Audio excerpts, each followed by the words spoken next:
주님의 평안으로 인사드립니다.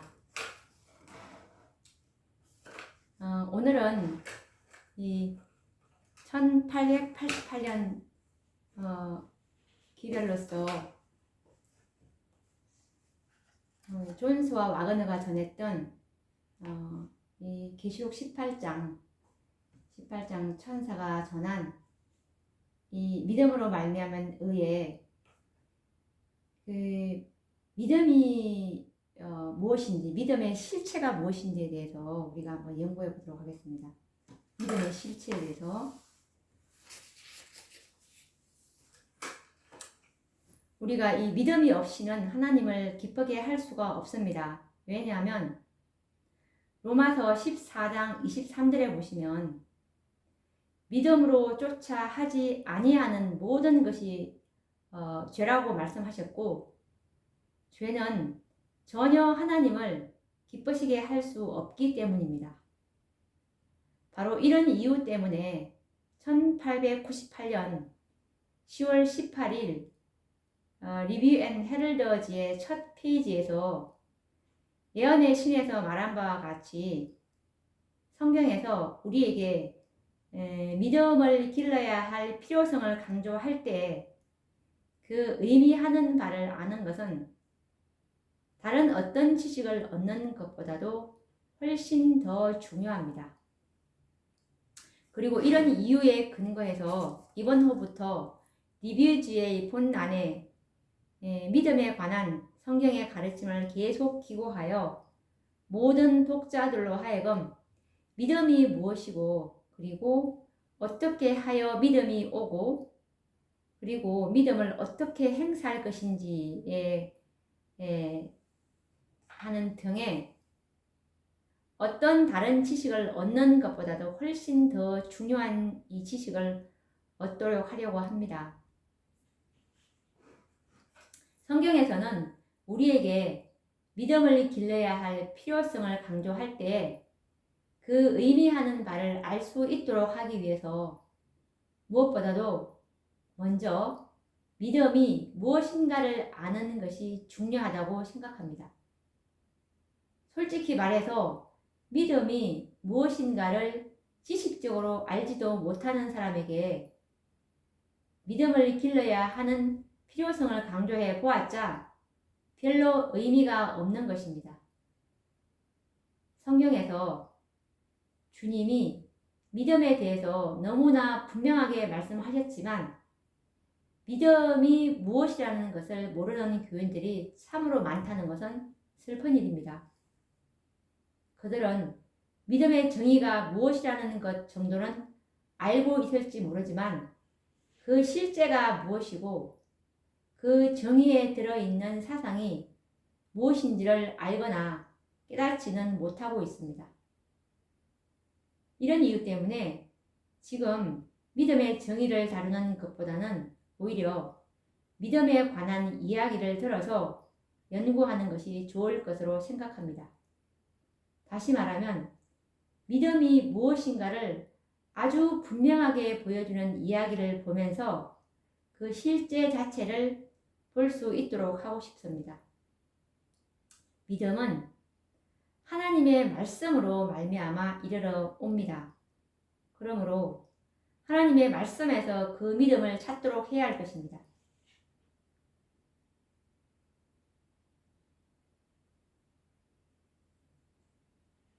마태복음 8장에 보시면 로마의 백부장 얘기가 나오는데요. 어느 날 어떤 백부장이 예수님에게 와서 이렇게 말합니다. 주여, 내 하인이 중풍병으로 집에 누워 몹시 괴로워하나이다. 가라사대 내가 가서 고쳐주리라.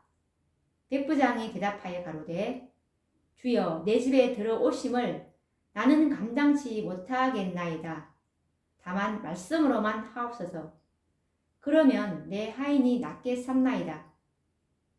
예수께서 들으시고 기이히 여겨 쫓는 자들에게 이르시되 내가 진실로 너희에게 이르노니 이스라엘 중 아무에게서도 이만한 믿음을 만나보지 못하였노라 라고 이 마태복음 8장 6절에서 10절 말씀하고 계시는데 여기에 예수님께서 믿음이라고 선언하시는 것이 있습니다. 그것이 무엇임을 발견할 때 믿음이 무엇임을 알게 될 것입니다. 이것에 대해서는 우리가 조금도 의심할 여지가 없을 것입니다.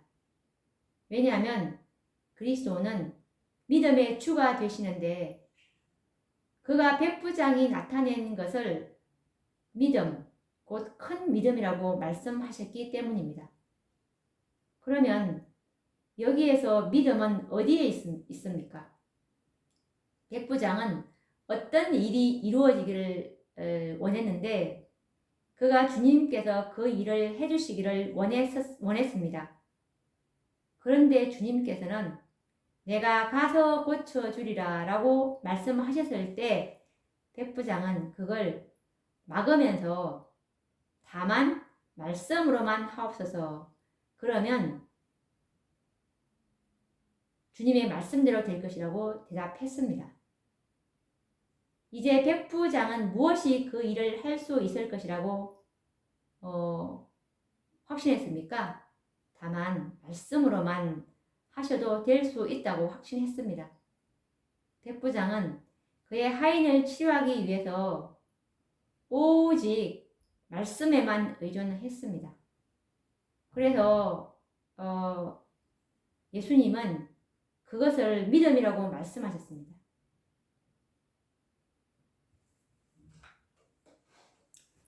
믿음은 하나님의 말씀이 말씀 그대로 이루어질 것을 기대하고 그 말씀이 이루어지도록 하기 위해서 그 말씀만을 의존하는 것입니다.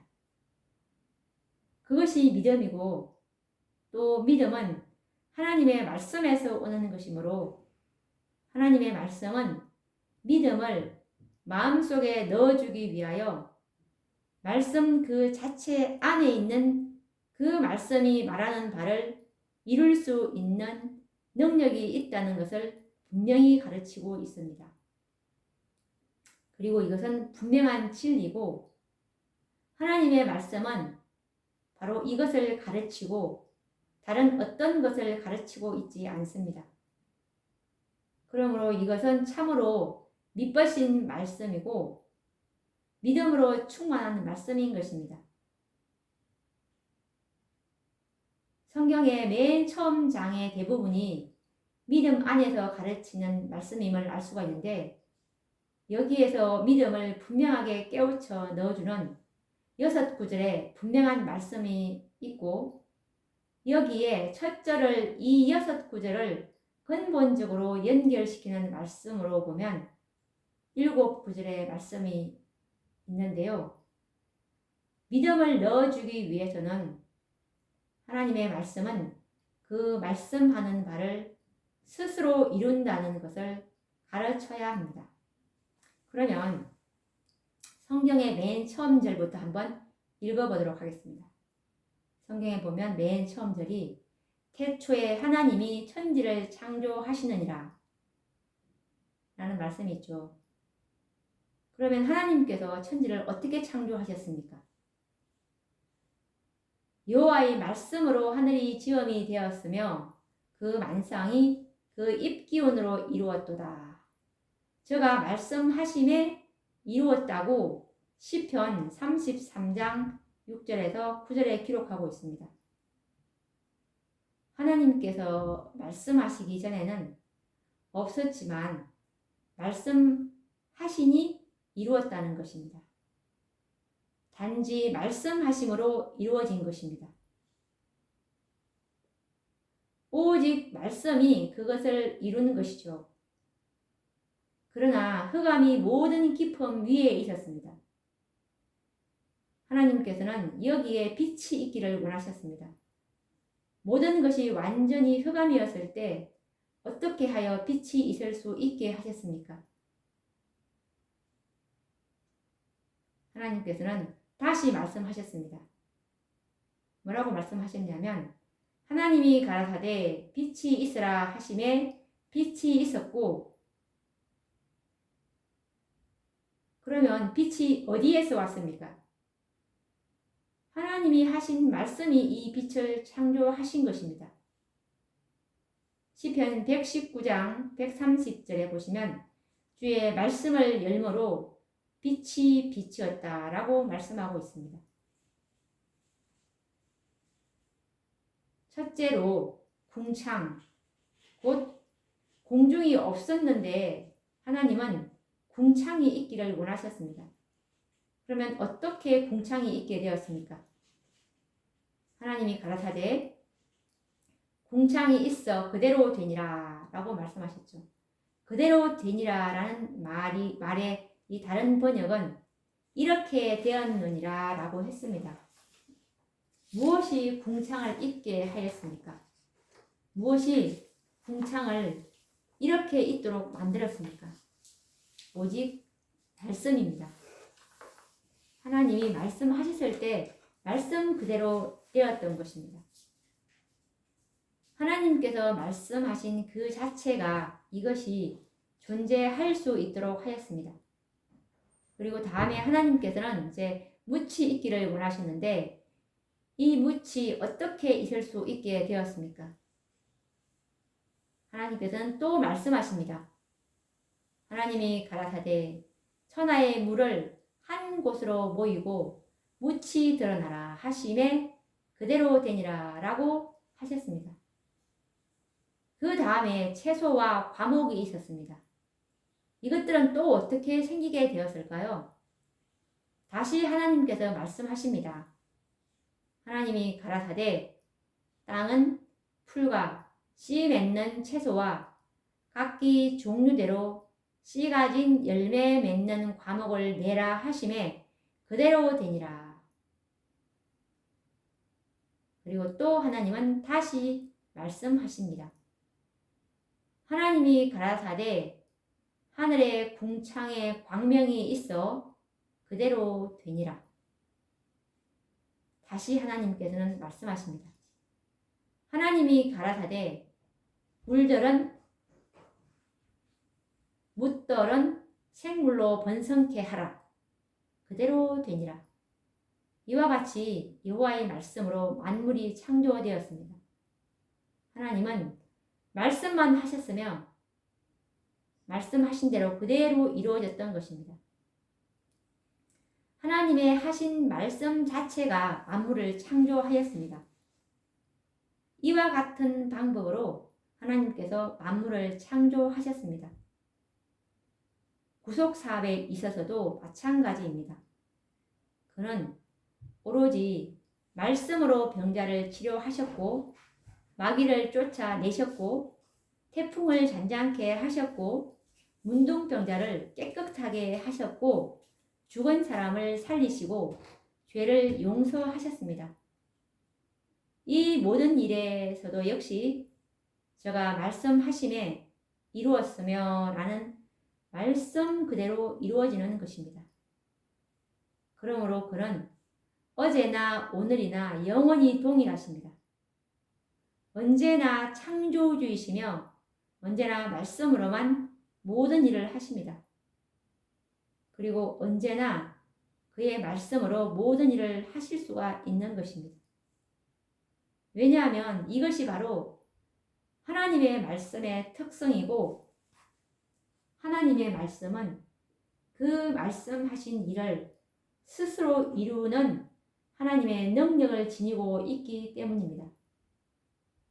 이런 이유에 근거하면 믿음이란 하나님의 말씀 속에 이런 능력이 있다는 것을 아는 것이고 말씀 자체가 그 말씀한 일을 이룰 것을 기대하는 것이고 말씀이 그 말씀하는 것을 이루도록 하기 위해서 그 말씀만을 의존하는 것입니다. 믿음을 가르치려면 하나님의 말씀의 특성이 이러하다는 것을 가르쳐야 할 것이고 사람들에게 믿음을 행사하는 법을 가르쳐야 할 것이고 사람들에게 믿음을 행사하는 법을 가르치려면 하나님의 말씀 스스로 그 말씀하는 일을 이룰 것을 기대하고 그 말씀하는 일이 이루어지도록 하기 위해서 오직 그 말씀만을 의존하는 것을 가르쳐야 할 것이며, 또 믿음을 기르는 것은 말씀이 그 말씀한 일을 이루도록 하나님의 말씀의 능력을 신뢰하고 그 말씀하는 바를 이루도록 그 말씀 자체만을 의존하는 마음이 점점 커지도록 하는 것입니다. 그러므로 성경이 우리에게 믿음을 길러야 할 필요성을 강조할 때는 그 의미하는 바를 아는 것은 다른 어떤 지식보다도 훨씬 더 중요합니다. 그러면 여러분은 믿음을 기르고 있습니까? 믿음은 하나님의 말씀이 그 말씀하는 바를 스스로 이룰 것을 기대하고 그 말씀이 그 말씀하는 바를 이루도록 하기 위해서 그 말씀하는 것을, 말씀만을 의존하는 것입니다.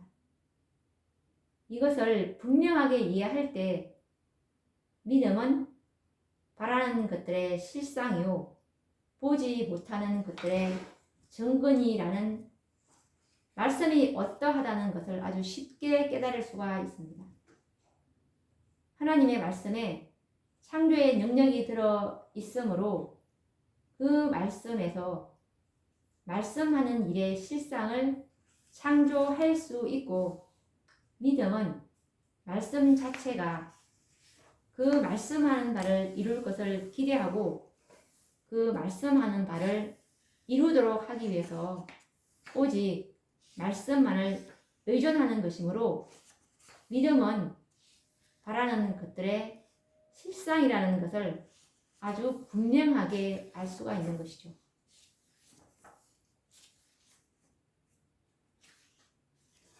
하나님의 말씀은 그 말씀 자체 안에 창조의 능력이 있으므로 만일 창조의 능력이 없다면 존재할 수 없고 볼 수 없는 것들을 창조하여 존재하도록 하고 볼 수 있도록 하며, 믿음은 하나님의 말씀만이 그 일을 하도록 기대하고 그 일을 이루도록 하기 위하여 다만 말씀만을 의존하는 것이므로 믿음은 보지 못하는 것들의 증거라는 것을 너무나 분명하게 알 수 있습니다.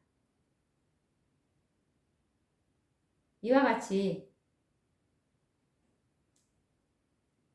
믿음으로 모든 세계가 하나님의 말씀으로 지어진 줄을 우리가 아나니 보이는 것은 나타나는 것으로 말미암아 된 것이 아니라라고 히브리서 11장 3절에서 말씀을 하고 있습니다. 믿음을 행사하는 사람은 하나님의 말씀에 창조의 능력이 있으며, 그러므로 그 말씀하신 것을 창조할 수 있다는 것을 알 수 있습니다. 그래서 그는 세상이 하나님의 말씀으로 창조되고 존재하게 되었다는 것을 이해할 수 있게 되고 결코 그럴 것이라고 추측하지 않습니다. 믿음을 행사하는 사람은 하나님이 말씀하시기 전에는 지금 보이는 것들이나 그러한 것들을 구성하는 요소들이 존재하지 않았기 때문에 어느 곳에서도 나타나지 않았지만, 그가 말씀하셨을 때 그 말씀 자체가 세계를 존재하게 하였으므로 세계가 존재하게 되었다는 것을 이해할 수가 있는 것입니다. 이것이 하나님의 말씀과 사람의 말 사이의 차이점입니다. 사람은 말을 할 수는 있지만 그의 말에는 말한 일을 이룰 수 있는 능력은 없습니다. 만일 그가 말한 일을 이루려고 한다면 그 사람은 말을 하는 것 외에 다른 어떤 일을 부가적으로 해야 하며 그의 말을 실행하기 위해서 어떤 조치를 취해야 합니다. 그러나 하나님의 말씀은 그렇지 않습니다. 하나님께서는 말씀하실 때 그 말씀하신 일이 실제로 존재합니다. 단순히 그가 말씀하셨기 때문에 그렇게 되는 것입니다. 말씀은 하나님의 말씀하신 것을 성취시킵니다. 주님은 사람과 같이 하신 말씀 외에 다른 어떤 일을 행해야 할 필요가 없습니다. 그의 말씀에 어떤 능력을 더해야 할 필요가 없습니다. 하나님의 말씀에는 능력이 있습니다. 그는 다만 말씀만을 하실 뿐이며 그러면 그 일이 이루어집니다. 그러므로 이렇게 말씀하십니다. 데살로니가 전서 2장 13절에 보시면 이러므로 우리가 하나님께 쉬지 않고 감사함은 너희가 우리에게 들은 바 하나님의 말씀을 받을 때 사람의 말로 아니하고 하나님의 말씀으로 받음이니 진실로 그러하다. 이 말씀이 또한 너희 믿는 자 속에서 역사하느니라.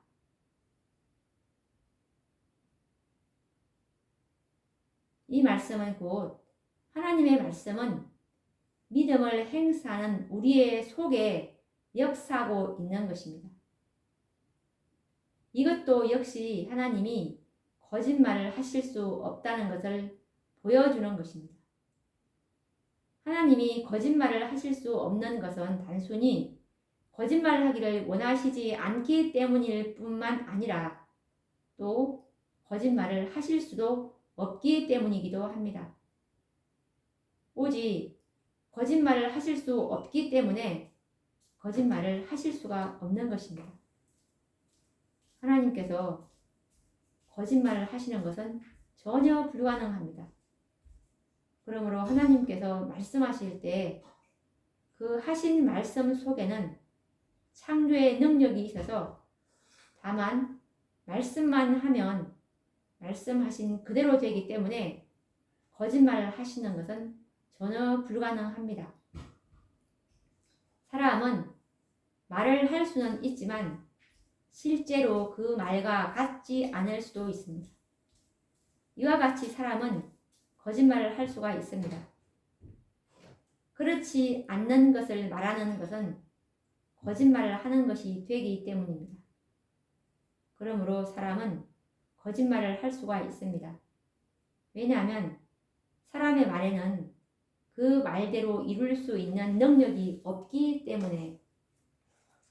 그러나 하나님에게는 이런 일이 있을 수가 없습니다. 그분은 거짓말을 하실 수가 없습니다. 왜냐하면 저가 말씀하심에 이루었기 때문입니다. 하나님이 말씀하시면 그렇게 되는 것입니다. 이것은 역시 하나님이 미래에 다가올 수백 년간의 예언과 같이 어떤 때에 해당하는 말씀을 하셨을 때 그때가 실제로 이르러 오면 그 말씀이 성취된다는 것을 보여줍니다. 그리고 그 말씀이 그때 성취되는 것은 하나님이 그 말씀 외에 그 말씀을 이루기 위해서 어떤 일을 행하시기 때문이 아니고 그때를 위하여 말씀을 하셨기 때문이며 그 말씀 속에 창조의 능력이 있어서 그때 말씀하신 일이 이루어지도록 하기 때문입니다. 이것은 아이들이 호산나 다윗의 자손이여 라고 소리치지 않았더라면 돌들이 적시 소리쳤을 것을 보여주며 또 이것은 사흘이 되던 날에 그를 더 이상 사망에 붙들어 두는 것이 불가능했다는 것을 보여주는 것입니다. 정말 하나님의 말씀은 정말 거룩합니다. 그 안에는 창조의 능력이 있고 살아있고 운동력이 있습니다. 하나님의 말씀은 스스로 성취하기 때문에 그 말씀을 이러한 말씀으로 신뢰하고 의존한다면 그것이 곧 믿음을 행사하는 것입니다. 그러면 여러분은 이런 믿음을 가지고 있습니까?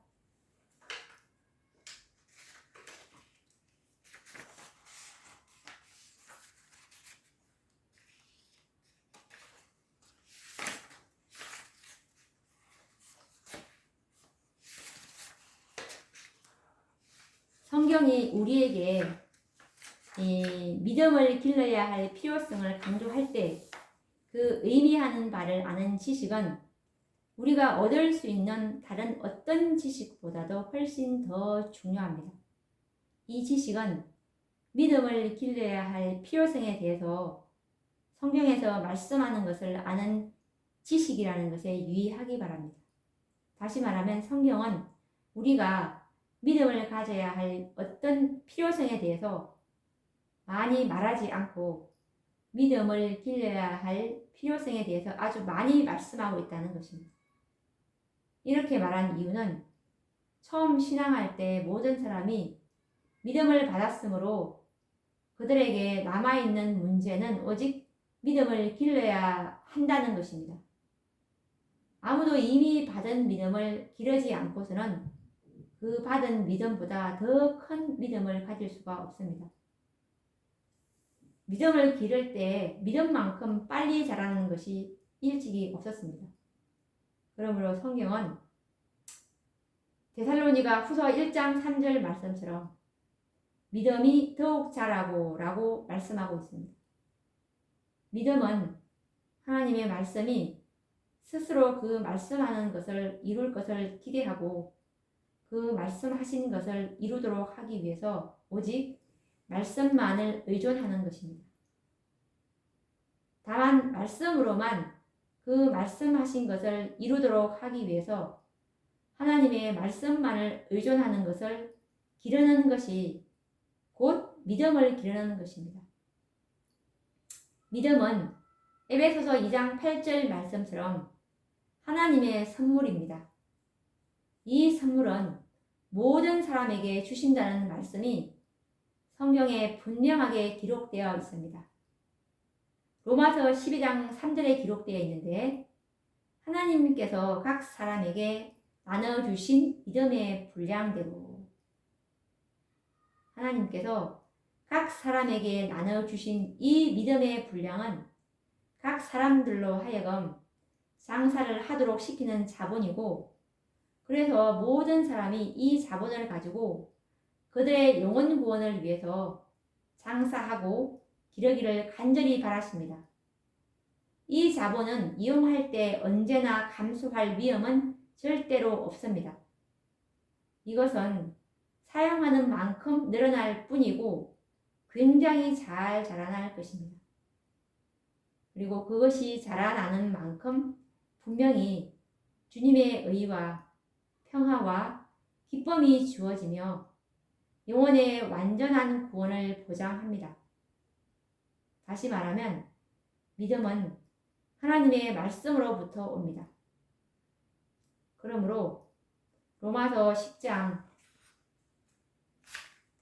9절 말씀처럼 말씀이 내게 가까워 내 입에 있으며 내 마음에 있다 하였으니 곧 우리가 전파하는 믿음의 말씀이라 라고 말씀하고 있습니다. 이와 같이 믿음, 곧 믿음의 말씀이 바로 모든 사람의 입과 마음에 있는 것입니다. 그러면 이 일이 어떻게 이루어질까요? 이 일은 다음과 같은 방법으로 이루어집니다. 에덴 동산에서 아담과 하와가 범죄하였을 때 그들은 완전히 사단을 믿었습니다. 사단에게 완전히 굴복해서 사단의 완전한 포로가 되었습니다. 그 후 그들과 사단 간에는 완전한 연합과 평화가 있었습니다. 그러나 하나님은 그것을 그렇게 버려두지 않고 이 연합을 부수고 이 평화를 깨뜨렸습니다.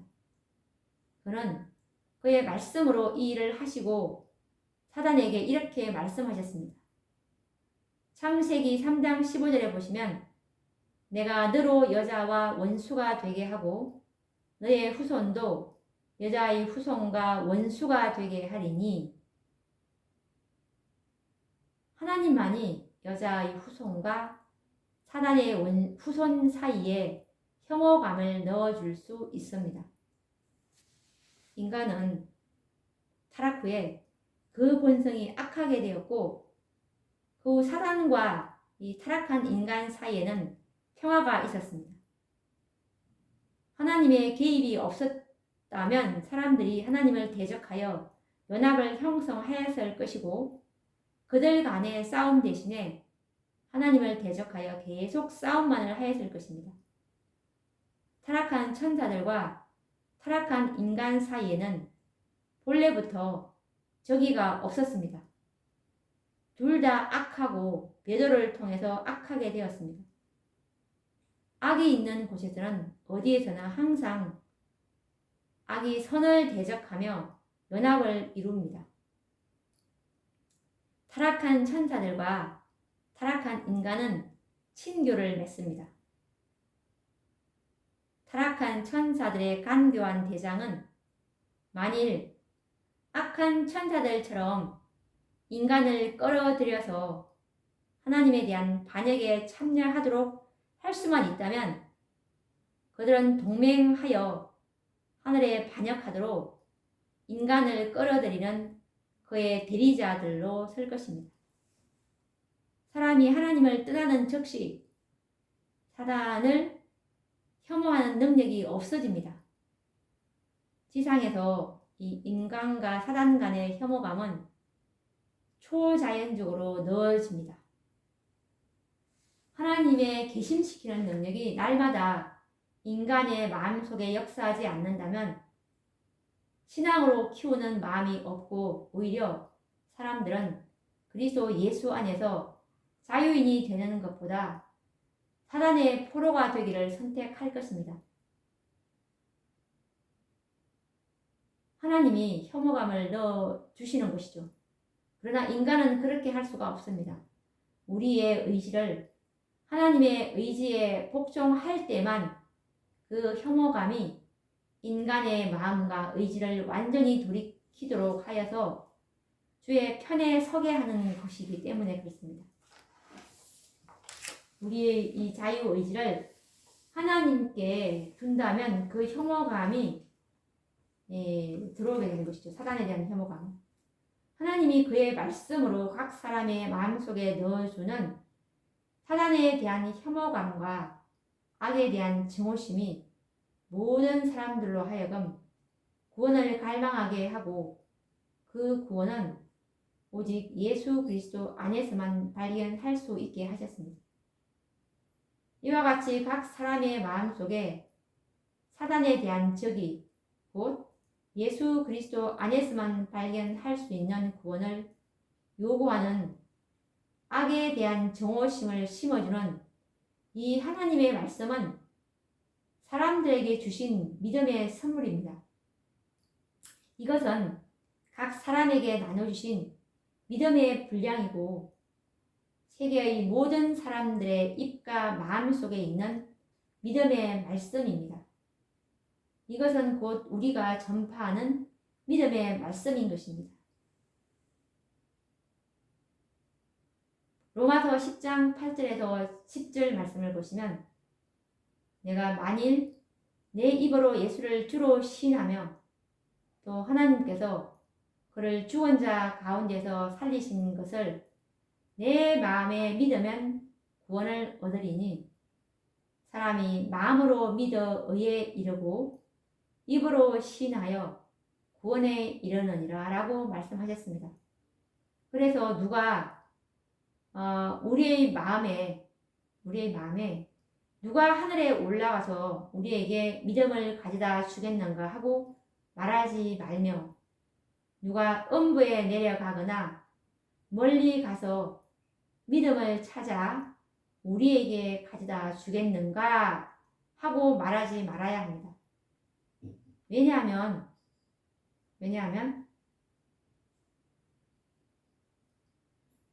로마서 10장 6절과 8절 말씀에 말씀이 내게 가까워 내 입에 있으며 내 마음이 있다 하였으니 곧 우리가 전파하는 믿음의 말씀이다. 이렇게 말씀하고 있기 때문입니다. 그래서 우리는 이렇게 말하여야 합니다. 하나님이 다른 모든 세상의 사람들과 마찬가지로 우리에게 주신 믿음을 행사하자. 믿음을 행사하는 방법을 이해하는 것. 이것이 바로 복음의 과학이다 라고 말씀을 하고 있습니다. 오늘은 우리가 이 믿음의 실제에 대해서 말씀을 나누었는데 다음 시간에도 계속적으로 이 믿음의 실제에 대해서 계속 말씀을 이어서 나누어 보도록 하겠습니다. 그러면 다음 시간에 뵙도록 하겠습니다. 감사합니다.